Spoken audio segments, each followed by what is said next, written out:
Good morning, everyone. It is Friday, December 10th. I am up. It is a bright and early morning here. You heard the early morning bird chorus there, and you saw our Farmadillo. I've got some salsa chicken going. I'll tell you a little bit about how I made that in the next clip. And I'm getting ready to make some scrap broth.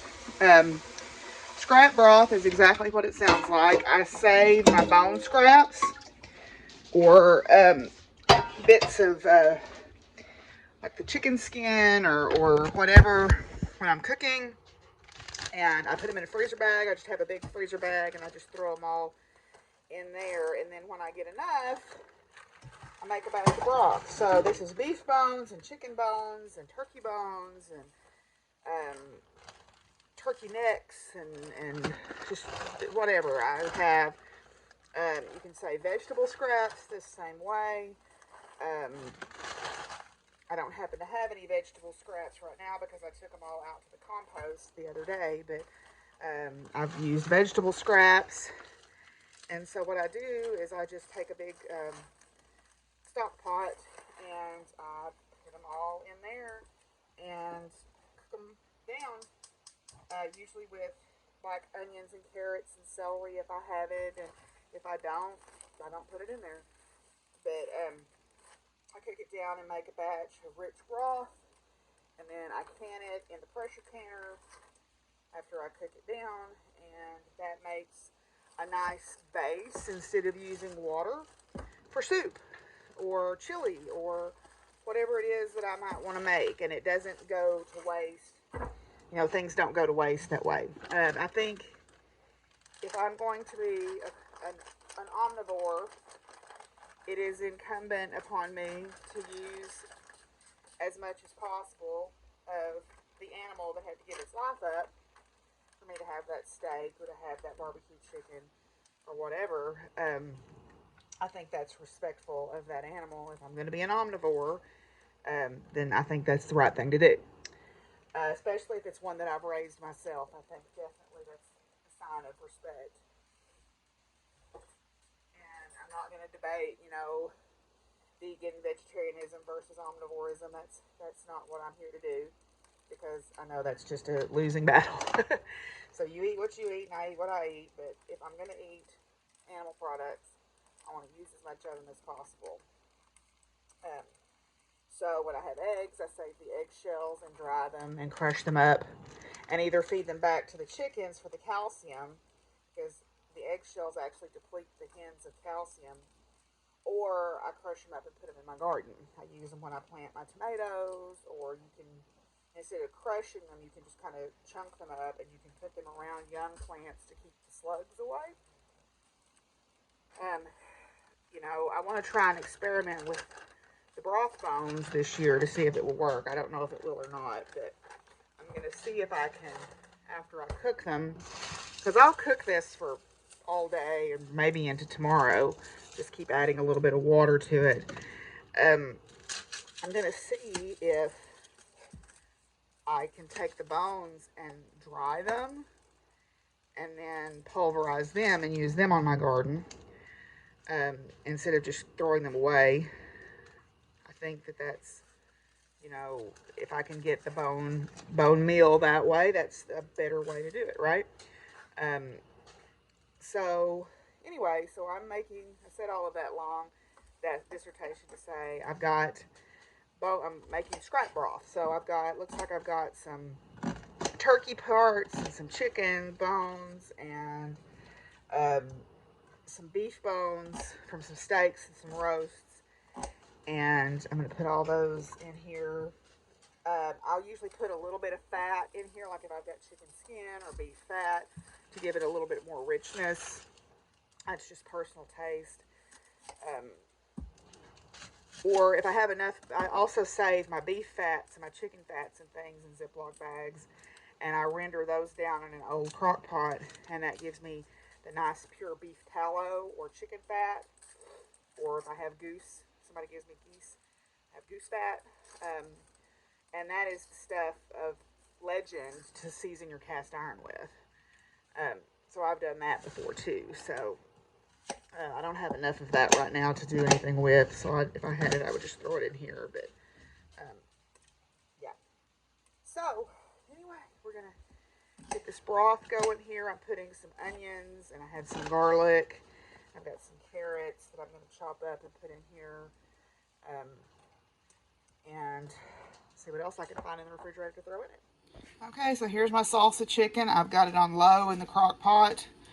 I'll cook it all day, and then I'll debone the chicken. A lot of people use boneless chicken. I use the bone-in chicken. I gives it more flavor, I think.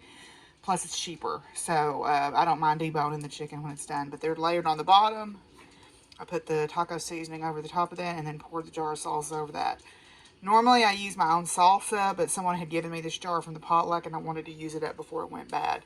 So, you know, waste not, want not. So, here's my scrap broth. It's got turkey pieces and beef bones and chicken bones and pieces of chicken, and I basically cleaned out my vegetable crisper. I had a few snap peas left and some onions and some garlic and some carrots, and I even put some cabbage leaves in there. Everything's good, right? Everything's good for you. I'm going to cook this down low all day. I'll let it cook all day. I'll just keep coming in and adding water to it as it needs it. I'll let it cook down all day. Probably tomorrow afternoon or so, I'll strain it, or I may let it cook until Sunday. I'll strain it and then hot process can it in the pressure canner.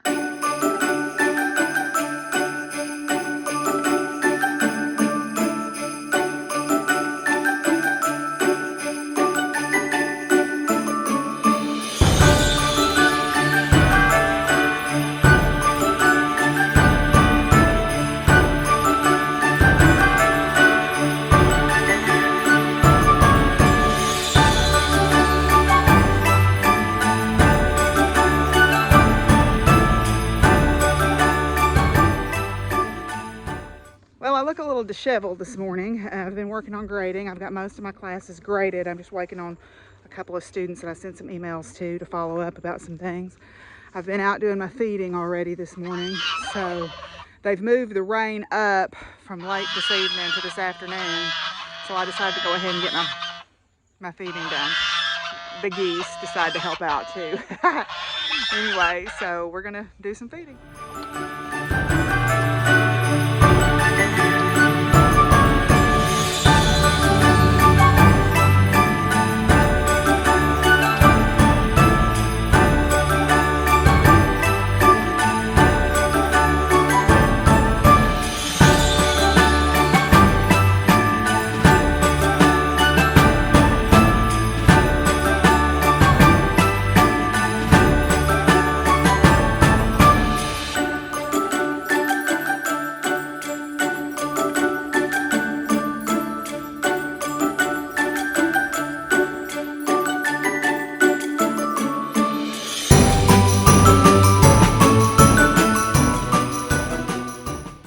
Very judgy.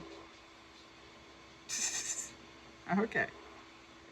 Okay, well, I thought I'd share a little bit about our resident armadillo with you. It is a non-banded armadillo, which is the most common type of armadillo. They have a range that is through a large portion of the southeastern United States, and is expanding as global warming allows them to move further north. Also down into a large portion of South America. They are animals that prefer warmer climates. They don't like colder climates. And they are, because they don't thermoregulate very well. They tend to not be able to just tolerate cold weather because they don't thermoregulate. They're insectivores largely. And they are solitary usually. The thing that I think is interesting about them, of their genus, which is Dasypus, D-A-S-Y-P-U-S, Dasypus, the genus, and those in that genus tend to have quadruplets that are all the same sex. They all form from the same embryo, which splits 4 times and makes 4 babies all of the same sex. Every time. And so And also too, they can hang on to a fertilized egg and not implant it until the time will be optimal for the babies to be born. So their breeding season is actually not at the optimal time for the babies to be born. So they actually hang on to a fertilized embryo until it can be implanted. Like I said, they tend to be insectivores. They're largely solitary. They root with their noses, and they can hold their breath up to 6 minutes, which I think is pretty amazing. They root through the ground. A lot of people don't like them in their yards because they do root up your yard quite a bit. I don't mind having them around. They can jump really high. They can jump 3 to 4 feet if they're startled. And they also are one of the only animals that is susceptible to leprosy besides people. So that's one of the reasons why they're very interesting to scientists, because they can carry leprosy. They were called Hoover hogs because they taste like pork. And during the Depression, people hunted them and ate them. So they were called Hoover hogs. Now, young armadillos tend to forage more during the day. Adults tend to forage more at night. My Farmadillo, I see it usually early in the morning and late in the afternoon, or along the edges of the trees and stuff like that. So, yeah, and they move along kind of slowly, but they can run pretty fast if they get scared. And every now and then you'll see them stop, and they'll sniff, or they'll get up on their hind legs and sniff the air to sniff for predators. So your science moment today is the 9-banded armadillo. Okay, so I'm going to start sorting through this fabric and putting it in this bags like I talked about. This is the bag. See how big this is? Got some other one stuck in it, but it has a Velcro closing top, and it's really heavy. So I'm like, I could put these to work doing something, So I'm going to start gathering up my fabrics and my patterns and matching them up and putting them in these bags. I had a couple of things cut out, but I think I'm in the mood to work on cleaning this up, so I'm going to put those on hold for now. I had a new pattern to test out of a pleated skirt, and then the Be Captivating dress also has a top option. I've got that cut out as well, but I'm just going to go ahead and bag those up and have those ready to go for when I get ready to sew again. So what I'm going to do is, if I have a fabric and a pattern already kind of in my mind, I'm going to put them in these bags. I think I've got about 6 or 7 of them, and I'm going to take a piece of masking tape and tape to the front and write on it what it is. And then I've got, like I said, one of those waxed boxes, and I'm just going to file them in that and then take them out of the room so that I can start getting other stuff out of here. Okay, well, I've used up all my bags. I've bagged up as much as I could of the fabrics and these are not set in stone for the most part. These are just things that I think will work for these patterns. So in this bag, I've got the fabrics that I think will work for the patterns and the pattern themselves. And I'm out of bags. I've still got other things to bag up. So what I may do is look to see if I've got any brown paper bags. I think those would function kind of in the same way. Or if I've got some tote bags or something, like I've got this tote bag that I got at a flea market for $1, I might use that too, because I want to get as much of this fabric organized with the pattern as I can, and then move it into another room so that I can start getting things out of here. I want to, my focus is to get like all my knitting needles together in one place, and then organize them, and all my floss boxes together in one place, and all my, thread crochet stuff. And then I'm still on a mission to find those doggone Charmed and Dangerous charms that I've been missing for 2 years now. I got the Fairy Club charms. There were 2 of them. And I got a little hedgehog witch. And I can't even remember what the other one was at this point. But I know I didn't throw them away. I put them in something. I carried them back here, and I have no clue where they are. So one of my goals is to literally go through everything in here The other thing I'm going to do is I'm going to make myself a map, so to speak, of what's in the tops of the closets and what's in the drawers and what's where, so I'll know where to look for things. Because I have so many different crafts that I do, they just take up a huge amount of space, as you can see behind me. So the other thing I want to try to do is to clean this room out so that I can turn my sewing table so that it's running where I can use the light from the window more effectively. And plus, that'll open up the footprint of the floor, I think, a little bit more. I don't know that that's going to work, but I think that it will. Plus, it'll not block my fabric closet that way. So, big thing. This is going to take a while. So, but step one is complete. Okay, so here's a question for the hive mind. I have a lot of straight knitting needles. A lot. People give them to me by the bags full. And for some things like knitting dishcloths or whatnot, I like to use straight needles from time to time. So, how do you store your straight needles so that they don't get separated out and they're just jumbled in a bag? I've got this bag, which is a really nice heavy-duty bag that a pair of muck shoes came in, and I've used that. I have a couple of little book things, but I don't really like those. How do you store them? How do you store your straight needles? Give me some ideas, y'all. So when I was outside a while ago, I was noticing it was very hot and muggy and felt very unsettled. And that always makes me very anxious. And now they've popped a tornado watch for us. Remember I said the other day during La Nina events, we tend to have more extreme weather. We are actually in the very edge of the enhanced risk. Between slight and enhanced, the risk gets worse the further east you go. But it feels very unstable outside. It feels muggy and hot and icky, and that always makes my skin kind of crawl.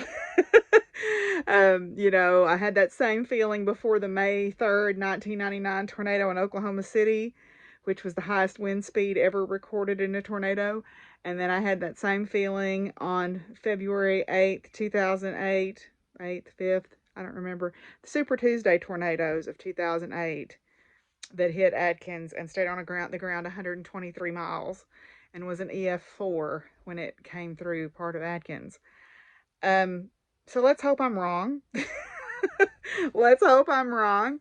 But, tornado season here is really any time except the dead of winter and the height of summer when the atmosphere is very stable. The rest of the time, when the atmospheric cap is not stable because of all the changing jet streams and flows, we can have tornadoes. So, yeah, we'll have some wild and western weather tonight. Okay, so let's see what's in our presents today. Today's hot chocolate is Victorian Roses. Victorian Roses. So let's see what that's got in it. Rose petal, rose hips, shatavari, and cardamom. So that sounds delicious. I'm going to start drinking these this weekend when the temperature gets back down. And then today's stitchy box. Feels like a pattern, maybe.